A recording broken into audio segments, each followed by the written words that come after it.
और ये झूठी सरकार है, वादा करके और अभी भी सिर्फ धोखा देने का काम किया है। न हर लोगों के पास व्यवस्था है व्हाट्सएप फेसबुक चलाने की। वो काम बहुत बढ़िया करें, 2000 का नोट लाए, 500 नोट लाए, इतना काम बढ़िया काम। लोकतंत्र का जो काम करेगा, जो जनता का काम करेगा, उसकी सरकार अच्छी होगी। ये सरकार निकम्मी है और उसके उनका काला धन ले आएंगे, ये बताएं। और फिर नोटबंदी जो इन्होंने किया, जीडीपी बैठा दिया इन्होंने। जो गड्ढा मुक्त था, गड्ढा मुक्त अभी वो इसे पड़ा हुआ है, सारे सड़कें गड्ढा है। इस सरकार में महिलाओं के साथ बलात्कार हुआ है, गुंडागर्दी हुई है, छेड़खानी हुआ है। मंदिर जाओ, मस्जिद जाओ, चर्च और गुरुद्वारे जाओ, मंदिर जाओ, मस्जिद जाओ, चर्च और गुरुद्वारे जाओ, सभी जगह रहता है ईस को शीश झुकाओ। अगर ईवीएम से अब की बार गड़बड़ी हुई तो समझ लो आने वाला लोकसभा के चुनाव में मोदी जी प्रधानमंत्री नहीं बनेंगे। भारतीय जनता पार्टी 100 साल के लिए भागेगी देश से। अच्छा माहौल है, चुनाव का माहौल है, डिजिटल जमाना चल रहा है। डिजिटल जमाने में जो चुनाव होगा वो अच्छा होगा। मोदी सर्जिकल से संसार हिल गया है। हम पूछ रहे हैं, जो बेरोजगारी से व्यापार हिल गया। हमको ये है कि जब देश सुरक्षित तो हम सुरक्षित। देश तो इतना सुरक्षित है कि प्रधानमंत्री का देश और प्रधानमंत्री असुरक्षित है। यहाँ पर विकास और बेरोजगार दोनों साथ में चलेगा और देखा जाएगा कि इस सरकार ने कितना रोजगार दिया। ये पार्टी हत्यारी पार्टी है। जो भाजपा की सरकार है, इसने जनता का खून निकाल लिया है। कि जो विपक्षी जलते हैं वो तो कुछ भी कर सकते हैं, उनका जान भी ले सकते हैं। ये देशद्रोही है। जो अपने हक हकूक और एजेंट्री को इस सरकार में कहेगा वह देशद्रोही है।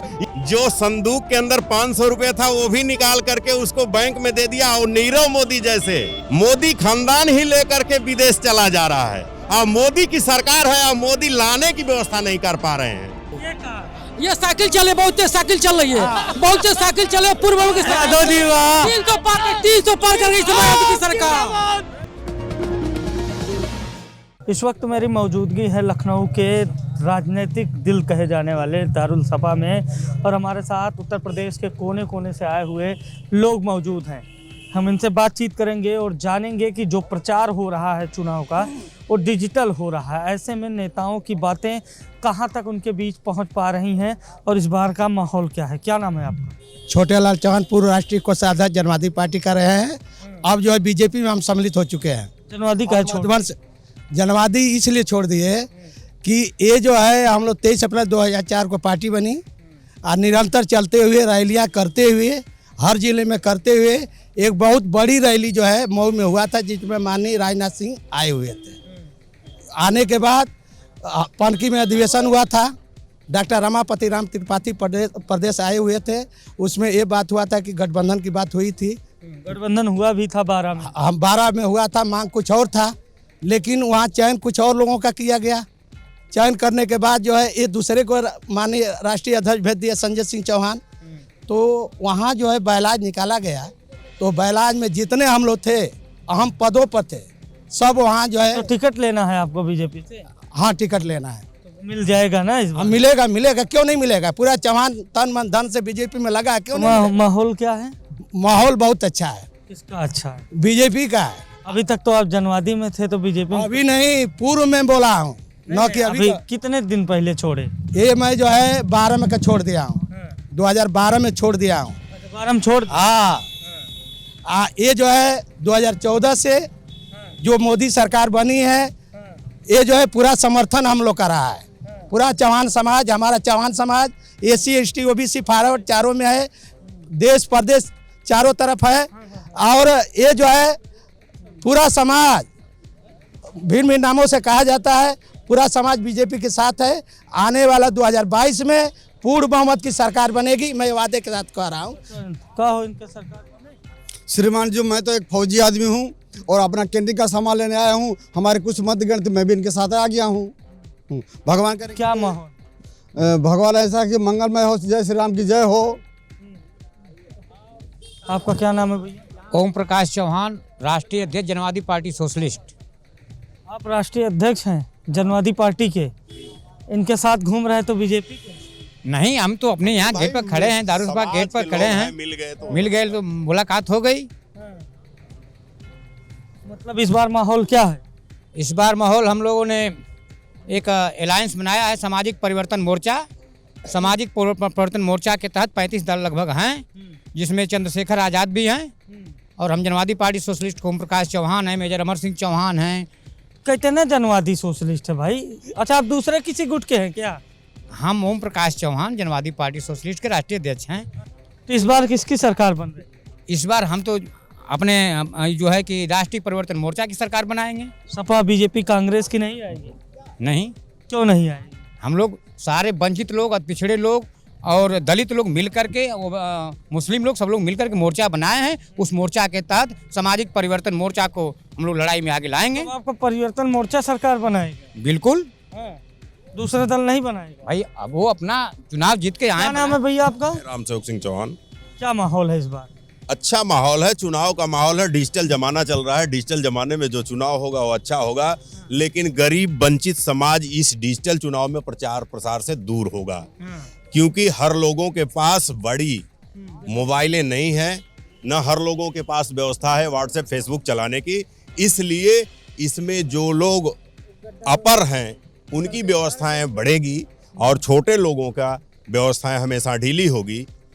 यह स्थिति इस बार की होगी कि तो क्या डिजिटल प्रचार, कोविड उल्लंघन केवल एक ही दल पे लागू होता है? नहीं, गरीब समाज जो है उनके पास, मैंने कहा कि गरीब समाज के पास डिजिटल मोबाइलें नहीं हैं, इसलिए उनके पास प्रचार प्रसार पहुंचाने का कार्य नहीं हो पा रहा है, न वो जान पा रहे हैं कि इनकी क्या स्थितियां हैं।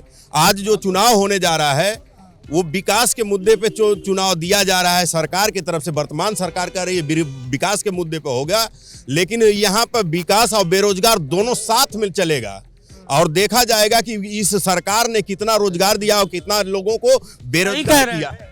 ऐसा है कि ये सरकार जो है पूरा प्रदेश जानता है। अभी माननीय उत्तर प्रदेश के माननीय बाबा जी जो हैं, जो उत्तर प्रदेश के मुख्यमंत्री हैं, अभी जितने उत्तर प्रदेश में 1 करोड़ युवाओं को घोषणा किया है कि जितने भी छात्र हैं उनको हम टैबलेट बांटेंगे, तहसील द्वारा चल ही नहीं रहा है, तो नहीं चल रहा है, बंद है। तो ये बताइए, अब तो 2022 में जो 10 तारीख को जो गिनती होगा उसमें उत्तर प्रदेश की युवा बताएंगे कि किस अखिलेश जी का सरकार आ रहा है। वो युवा बताएंगे उत्तर प्रदेश में कि किसका सरकार आ रहा है। और ये झूठी सरकार है, वादा करके और अभी भी सिर्फ धोखा देने का काम किया है। वो ये सही कह रहे हैं। ये जो है, जो अभी अभी बात कर रहे थे, जो जनवादी पार्टी के चर्चा राष्ट्रीय अध्यक्ष है, सिंबल है ही नहीं है। तो आपको विचार करना है कि ये संवैधानिक दायरे में है कि संवैधानिक दायरे से अलग है। ये जो है डॉक्टर संजय सिंह चौहान, डॉक्टर संजय, हम पूछ रहे हैं यार, वो कह रहे हैं कि काम नहीं हुआ। आप संजय काम हुआ है। क्या हुआ है? कुछ काम नहीं हुआ। ये है काम हुआ है। देखिए विपक्ष ये है कि काम हुआ है, उसको कहते हैं कि नहीं हुआ है। देश से लेकर काम हुआ है कि नहीं हुआ? ये भारतीय जनता पार्टी की सरकार में हुए के, हाँ, भारतीय जनता पार्टी की सरकार में जो गड्ढा मुक्त वो अभी वैसे पड़ा हुआ है, सारे सड़कें गड्ढा है। इस सरकार में महिलाओं के साथ बलात्कार हुआ है, गुंडागर्दी हुई है, छेड़खानी हुआ है। बनारस में 10 करोड़ का सोना व्यापारी का लूट हुआ। यहाँ पीयूष जैन का देख लीजिए, 170 करोड़ रुपया पकड़ा गया। यही सब हुआ भाजपा सरकार में। ये जो है ये रूमर फैलाया जा रहा है।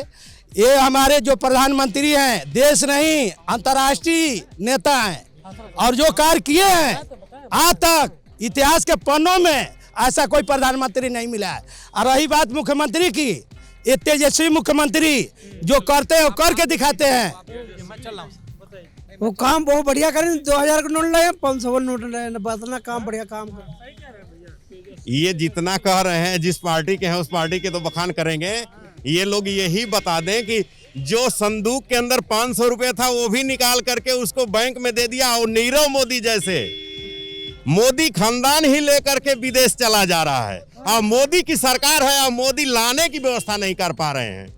ये चीज यादव जी सही कह रहे हैं कि विकास हो रहा है। विकास तो हो रहा है कि हाथरस वाला कन्या देख लीजिए, महिला के साथ जो बलात्कार हुआ उन्नाव वाला देख लीजिए, सीतापुर में और लखीमपुर में जो पंचायत चुनाव में महिला का चित्रण किया जा रहा है, यही विकास हो रहा है ना महिलाओं का। मैं थोड़ा पीछे जाना चाहूँगा। मिले मुलायम कांसीराम हवा में उड़ गए जय सियाराम, ये जो 85 का नारा दे करके आए थे और एक बार सपा की सरकार बनाए 85% लोगों ने, फिर बहुजन का बनाए, फिर सपा का बनाए, ऐसे करते करते 85% वाले लोग मजबूर होकर 2014 में पूर्ण बहुमत से बीजेपी की सरकार बनाने का कार्य किए और मजबूर हो के ना ये 85% लोग सपा बसपा से मजबूर होकर के बीजेपी को 2014 में 17 में 19 में जो है जिताने का कार्य किया। सही कह रहे हैं। ये मजबूर हो करके, लेकिन इस मजबूर को और मजबूर कर दिया गया इस गवर्नमेंट में। मजबूर हो करके वहां से हम इस घर में आए कि हमें सुरक्षित है, बारिश होगी, छाया मिलेगा, लेकिन उससे भी ज्यादा चूने वाला यह घर मिल गया मुझे। सही कह रहे हैं भैया। देखिए एक बात बताते हैं, अगर मोदी की सरकार बोलेंगे और कुछ मिला चाहे ना, हिंदुत्व को बढ़ावा मिला है, हिंदुत्व को बढ़ावा मिला, इससे हम खुश हैं। और बाकी का रास्ता हो गया, चावल हो गया, गेहूं हो गया, है ना, वो सभी को मालूम है, लेकिन देश एक मिनट को कम खा लेंगे लेकिन हिंदुत्व तो मिलना चाहिए। सुनिए एक बार, गेहूं दे करके, ये चावल गेहूं दे करके स्थितियां इस क्वालिटी की क्रिएट की जा रही है कि आप कामचोर हो जाओ और पेट पासा मऊ हाँ, छोटे वाला चांदपुर राष्ट्रीय कोषाध्यक्ष हूँ। मैं ये बताना चाह रहा हूँ, जो ये लोग बता रहे हैं, हम लोग जब पढ़ते थे तो सपना में ये सोचते थे कि जो जम्मू कश्मीर है, जो धारा 300 में सोचते थे, हाँ, कि मैं ये सोचते थे कि कोई ऐसा प्रधानमंत्री आएगा जो इससे जो धाराएं लगी है उसे बचा पाए। तो आप जन्मदिन थे तो कहाँ सोच लेते थे फिर? मैं सोचने के लिए है, 23 अप्रैल 2004 की जनवादी बनी थी। ये जो है, उससे पहले किस दल में? मैं उसके पहले किसी दल में नहीं था, उसके पहले जनवादी के पहले किसी दल में नहीं था, मैं उस था ही नहीं। लेकिन मैं मोदी के, मैं जो है जब ये जो है धारा 370 अनुच्छेद 35 से जब हटा तो हमको ये है कि जब देश सुरक्षित तो हम सुरक्षित, जब प्रदेश सुरक्षित। यादव जी सुरक्षित तो वही है कि लखीमपुर खीरी में देख लीजिए, हाथरस में देख लीजिए, उन्नाव में देख लीजिए, और ये जनता इतनी सिखा रहा है। कारखाना 59 मेडिकल कॉलेज एम्स यही सब बनाए हैं भाई। देश तो इतना सुरक्षित है कि प्रधानमंत्री का देश और प्रधानमंत्री असुरक्षित है। सबसे बड़ी बात तो ये है। अब ये है कि जो विपक्षी जलते हैं वो तो कुछ भी कर सकते हैं, उनका जान भी ले सकते हैं, ये देशद्रोही है। यह बात है, यह जो अपने हक हकूक और एजेंट्री को इस सरकार में कहेगा वह देशद्रोही है। यह इस सरकार बनता कि आप धरना प्रदर्शन करेंगे। मैं बोलना चाहता हूँ, इसका पहला जो सरकार था, है ना, तो यही रक्षा मंत्री बोले थे कि जो हमारे पास में अगर युद्ध होता था 4 दिन के लिए हमारा गोला बारूद नहीं है।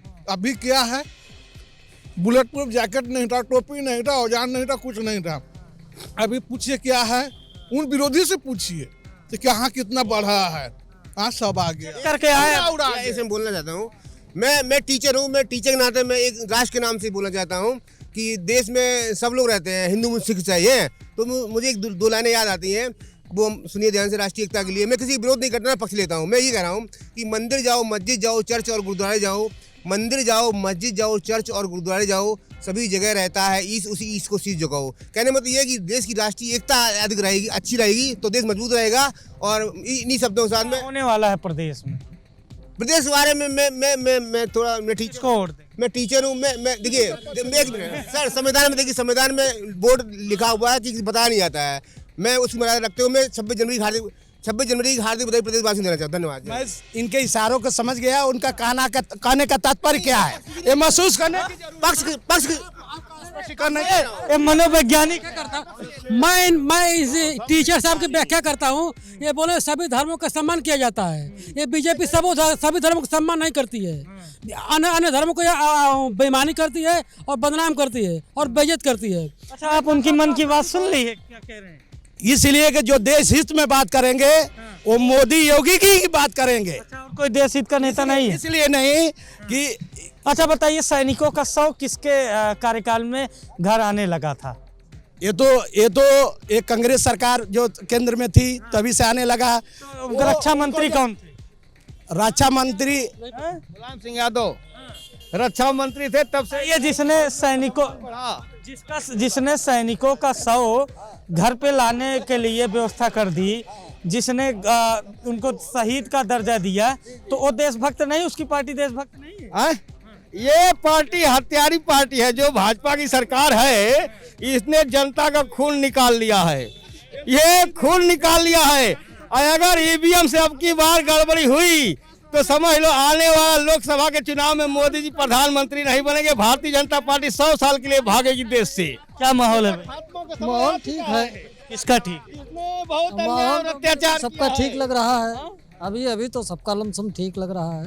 आपको सबसे ज्यादा किसका ठीक लगा? अरे हमें तो सबसे लोकतंत्र का जो काम करेगा, जो जनता का काम करेगा, उसकी सरकार अच्छी होगी। ये सरकार निकम्मी है। जनता आक्रोशित है और 2022 में पूर्व मोहम्मद की सरकार समाजवादी की खूब बना रही है। इतनी जो समाजवादी की सरकार बन गई थी कि हम लोग 300 से पार करके पूर्व मोहम्मद की सरकार बनाएंगे। ये साइकिल चले, बहुत तेज साइकिल चल रही है, बहुत तेज साइकिल चले पूर्व मोहम्मद की सरकार 300 पार कर गई समाजवादी की सरकार। देखिए माहौल जो आज का है 2012 से लेकर 17 तक भारतीय जनता पार्टी के नेतृत्व में उत्तर प्रदेश की जनता ने जनादेश दिया था। 12-17 तक नहीं, 17 से 22 17 से 22 तक। अरे ठीक है। और 14 में तो नरेंद्र मोदी जी ने जो सपना दिखाया था, जो घोषणा पत्र जारी किया था, उन्होंने कहा कि गुजरात मॉडल देंगे उत्तर प्रदेश बिहार में। उन्होंने कहा कि 2 करोड़ नौकरी देंगे बेरोजगारों को प्रत्येक वर्ष, और उसके बाद उनका काला धन ले आएंगे। ये बताएं। और फिर नोटबंदी जो इन्होंने किया, जीडीपी बैठा दिया इन्होंने। और ये 4 मुद्दे पर बात कर लें, महंगाई के मुद्दे पर बात कर लें, 5 मुद्दे पर बात कर लें, तो हम किसी भी भारतीय जनता पार्टी जो भी बात करने वाले लोग हैं इन 5 मुद्दों पर बात करें। और कौन से मुद्दे? बेरोजगारी का, काला धन वापसी का और नोटबंदी का, जो इन्होंने कहा था कि नोटबंदी हो जाने से जीडीपी बढ़ेगी और आतंकवादी गतिविधियां खत्म हो जाएंगी। और दूसरी बात इन्होंने ये कहा था कि हम गुजरात मॉडल देंगे उत्तर प्रदेश बिहार में। आज जनता गुजरात मॉडल ढूंढ रही है, कहाँ गया नरेंद्र मोदी जी? बताइए चारों। एक चीज मैं कहना चाहता हूँ, 2 लाइनें लिखी हैं और वो सुना दीजिए। हाँ बिल्कुल बिल्कुल। कि मोदी सर्जिकल से संसार हिल गया है। हम पूछ रहे हैं जो बेरोजगारी से व्यापार हिल गया। हम अपनी बात नहीं तो हमें लगा, हमारी बात सुनिए। मोदी सर्जिकल से संसार हिल गया है, योगी की हिम्मत से बुलडोजर चल गया है। भाई देखो ऐसी बात है कि पराजी गई है बीजेपी में। मेरी बात सुन लीजिए। रहा सवाल सर्जिकल स्ट्राइक की बात कर रहे हैं, इनको पता होना चाहिए 1971-1965 में कि मतलब पाकिस्तान में इस्लामाबाद तक हमारे भारत का जो सैनिक है पूरा वहाँ 90,000 लोगों को मजबूर कर दिया था, मतलब आत्मसमर्पण के लिए, और झंडा गाड़ दिया था इस्लामाबाद तक। और रहा सवाल मोदी जी की, हमारे देश की सेना का मुकाबला पूरी दुनिया में कोई ले सकता है। और रहा सवाल मोदी जी क्या बात कर रहे हैं? सर्जिकल स्ट्राइक बात कर रहे हैं, पुलवामा करा करके फर्जी देश को गुमराह करके सत्ता में आए हैं। अब फिर पता सबूत है? 24 में सबूत है? सबूत 300 RDX कहाँ से आया? मेरा सवाल है। कहीं से भी आ सकता है यार, देश की सुरक्षा होनी चाहिए थी। यहाँ नहीं आ सकता क्या वो RDX? आतंकवादी कहीं ये बता के जाएंगे क्या आपको? अब तथ्यों के आधार पे बात करिए भाई। वैचारिक होना चाहिए, वो नहीं कह रहे हैं। हम बात कर रहे हैं, वैचारिक ही बात कर रहे हैं। सुनिए सर, वैचारिक बात है यहाँ हो नहीं रही है कि ना तो मोदी ना तो योगी, मुलायम सिंह ने भी किया है, अखिलेश ने भी किया है, योगी ने भी किया, मोदी ने भी किया। जो सरकारें आती कुछ ना कुछ करती है, एक सिरे से खारिज नहीं कर सकते कि कोई काम नहीं किया है। ये पहली तो बात ये जान लीजिए। कोई कम कोई ज्यादा, कोई कम काम करता है, कोई ज्यादा काम करता है। अखिलेश जी ने किया, क्यों नहीं किया? मुलायम जी ने किया। 2022 में अखिलेश यादव की सरकार है। सरकार तो हमें लगता है बीजेपी की आएगी, लेकिन पूर्ण बहुमत की सरकार नहीं आएगी। अच्छा चलिए, हम यहाँ पर थे, हमने लोगों से बातचीत की, शेरो शायरी का दौर चला, लोगों ने अपनी बात रखी। आज के लिए इतना ही। नमस्कार। कैमरा पर्सन जितेंद्र के साथ अभिषेक शर्मा, द यूपी खबर, लखनऊ।